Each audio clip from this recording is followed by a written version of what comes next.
फिर जमात दावा के सरबराह हाफिज़ सईद को दहशतगर्दी के इल्ज़ाम में 10.5 साल कैद बोल गई है। हाफिज़ सईद पर कितने मुकदमात हैं? कभी पाकिस्तान का असासा करार पाने वाले हाफिज़ साहब क्यों मुश्किलात का शिकार हैं और उन पर कितने मुकदमात का फ़ैसला हो चुका है, कितने मुकदमात बाकी हैं, इन मुकदमात का FATF से कोई ताल्लुक़ है या नहीं है। हाफिज़ सईद साहब, प्रोफेसर हाफिज़ सईद को एक और मुकदमे में 10.5 बरस कैद की सज़ा हुई है। उनके साथी प्रोफेसर ज़फ़र इकबाल और याहिया मुजाहिद को भी 10.5 साल की कैद हुई है और प्रोफेसर हाफिज़ अब्दुर्रहमान मक्की को 6 माह कैद मिली है। जी मज़हर बरला साहब, इस फैसले के हवाले से आप क्या कहेंगे? देखिए जी, हाफिज़ सईद साहब की जो शख्सियत है उनको एक तबका एहतराम की निगाहों से देखता है जी, और ख़ास तौर पर उन्होंने कश्मीरी मुजाहिदीन के लिए बड़ा काम किया, उनकी अखलाकी सियासी मदद की। अब सवाल ये पैदा होता है कि हाफिज़ सईद को इतनी बड़ी सज़ा क्यों हो गई? जी, हाफिज़ साहब को या उनके साथी या मुजाहिद या दूसरे लोग, उनको सज़ा होने की वजह यह है कि इंडिया ने मुसलसल प्रोपेगेंडा कर करके अब पिछले जो 10 साल पाकिस्तान पे गुजरे थे ना, वो आपने कुछ तो ओबामा ने लिख दिए ख्यालात, जी हाँ, सामने आ गए। ये जो 10 साल टेन्योर था पीपल्स पार्टी का और नून लीग का, तो उसमें ऐसी कोताहियाँ हुई कि हमारी सफारतकारी चुप रही, ख़ास तौर पर नवाज शरीफ के दौर में।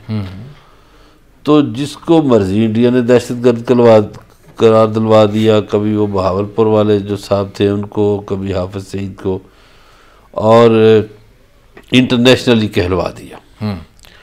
अब चूँकि जब इंटरनेशनली आपको दहशतगर्द कहा जाए तो ज़ाहिर यहाँ भी मुकदमे बनते हैं। अब उस मुकदमे का फ़ैसला एक जज साहब ने किया, ख़ुसूसी अदालत के जज ने किया। वो जो सज़ाएँ उनके दी हैं, मैं समझता हूँ कि उनके ख़िलाफ़ अपील तो हो सकती है, मगर कानून का एहतराम भी करना चाहिए।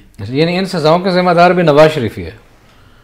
नवाज शरीफ इसलिए ज़िम्मेदार है कि नवाज शरीफ ने जब हाफिज़ सईद साहब को, मैंने अर्ज़ किया ना कि उन्हें एक बड़ा ख़ास तबका, जिहाद करने वाला तबका बहुत पसंद करता है। तो नवाज शरीफ साहब लोगों ने ये किया कि जब हाफिज़ साहब पे इंडिया इल्ज़ाम लगा रहा था, ये नवाज शरीफ लोग चुप रहे। जब हाफिज़ साहब का मुकदमा वो इंटरनेशनली लेकर चला गया UN में और हाफिज़ साहब को दहशतगर्द करार दे दिया गया। अब देखिए, पहले नवाज शरीफ इनसे वोट भी लेते रहे, अब फिर उन्होंने 2018 के इलेक्शन में मिली मुस्लिम लीग के नाम से इलेक्शन बनाई थी। ठीक है जी, बिल्कुल ऐसे। तो गुजारिश ये है कि ठीक है, उनको सज़ा हुई है, एक पाकिस्तानी जज ने दी है। मैं अदालती फैसलों पर तो ज़्यादा तबसरा नहीं कर सकता, बिल्कुल ऐसे, लेकिन मुझे ये अंदाज़ा है कि अपील में जा सकते हैं वो। और हाफिज़ सईद साहब जुलाई 2019 से गिरफ्तार हैं। उन पे 4 मुकदमात के फैसले सुनाए जा चुके हैं और उन पर 41 मुकदमात कायम किए जा चुके हैं। 4 मुकदमात के अलावा बाकी छोटे मोटे 24 मुकदमात जो हैं उनके भी फैसले हो चुके हैं।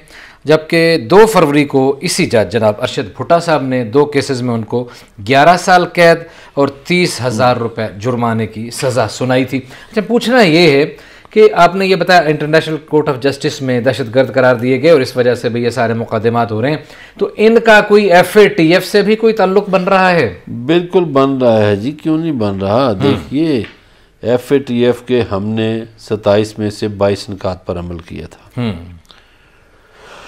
5-6 रह गए। उसमें सबसे बड़ा था मनी लॉन्ड्रिंग। दूसरा, वो मुकदमा करते थे कि आप दहशतगर्दी के खिलाफ लड़ते हैं, आपकी कौम, आपका अफवाज कुर्बानियाँ देती है, लेकिन वो जो हाफिज़ सईद दहशतगर्द गया उसका क्या किया, तो वो जोड़ रखा था उनसे। तो अब मेरा ख्याल है सज़ा उनको हो गई है, उनके साथियों को भी हो गई है।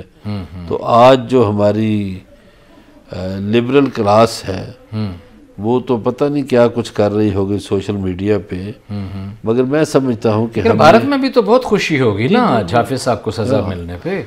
लेकिन पाकिस्तान में जाहिर है जो लोग उनसे मोहब्बत अकीदत रखते हैं उन्हें दुख हुआ होगा। मगर ये एक अदालती फैसला है जिसका और हमें कबूल करना चाहिए। और यहाँ देखिए जो कश्मीर के हवाले से बात है, कौन सा पाकिस्तानी है जो कश्मीर नहीं चाहता? हर एक कश्मीरी, खुद कश्मीरी भी लड़ना चाहते हैं। तो हमने तो यूएन के एहतराम में रुके हुए हैं हम, वरना पिछले साल हमारे जो जहाज़ उड़ाने वाले लोग हैं उन्होंने Indian army chief Bipin Rawat को कर लिया था काबू और बता के छोड़ा। सही है, बिल्कुल ठीक है कि जनाबे वाला ये हम आपको मार सकते हैं लेकिन आपको छोड़, लेकिन अभी हम चाह। और ये वायरस जो है ये सर्दी में ज़्यादा अटैक करता है। ऐसा ही पिछले दिनों में हमने ये अर्ज़ किया था कि हमारे यहाँ तो देखिए नज़ला ज़ुकाम खांसी सर्दियों की इलामत है, सांस रुकता है लोगों का। फिर हमने पौधे ऐसे लगा लिए जो सांस को उल्टा ख़राब करते हैं। देखिए हमारे पंजाब में पीपल का दरख्त बहुत होता था, पीपल का दरख्त 24 घंटे ऑक्सीजन देता है। और इस पूरे खित्ते में जो चूँकि हिंदू इसे देवताओं की तरह याद करते थे, देवी और देवता के नाम से, तो वो पीपल को देवता कहते थे कि देवता 24 घंटे ऑक्सीजन देता है। हमने उसकी जगह सफ़ेदे लगा दिए, जो पानी पीता है, जो हमने चाइनीज शतूत लगा दिए, हमने कनाडा से पौधे लगा दिए।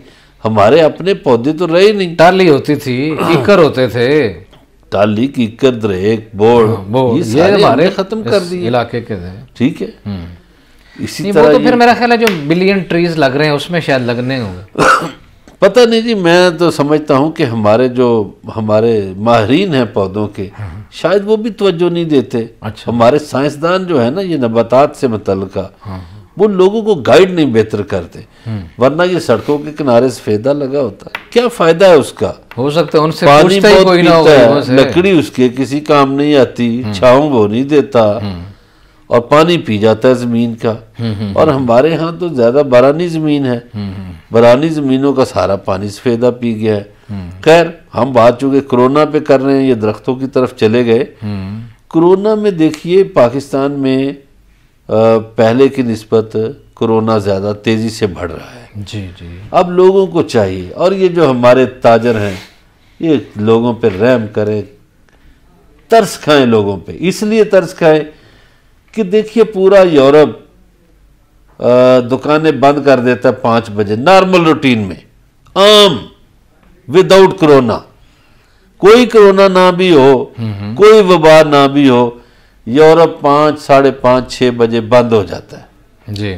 ये मुसलमान मुल्क है, हुक्म भी है मजबन, सही है, कि सूरज चढ़ते कारोबार शुरू करो और सूरज गुरूब होते खत्म कर दो। वो ये ताजर हमारे क्या दौलत के पीछे पड़े हुए, आधी आधी रात को दुकानें क्यों खोलना चाहते हैं? बिल्कुल सही है जी। ये तो बड़ा आराम से हो सकता है कि सूरज तुलू होने के साथ ही अगर दुकानों को खोला जाए और गुरूब होने के साथ ही बंद कर दिया जाए तो एनर्जी भी बच सकती है और रात की सर्दी, शिद्दत सर्दी से भी बचा जा सकता है।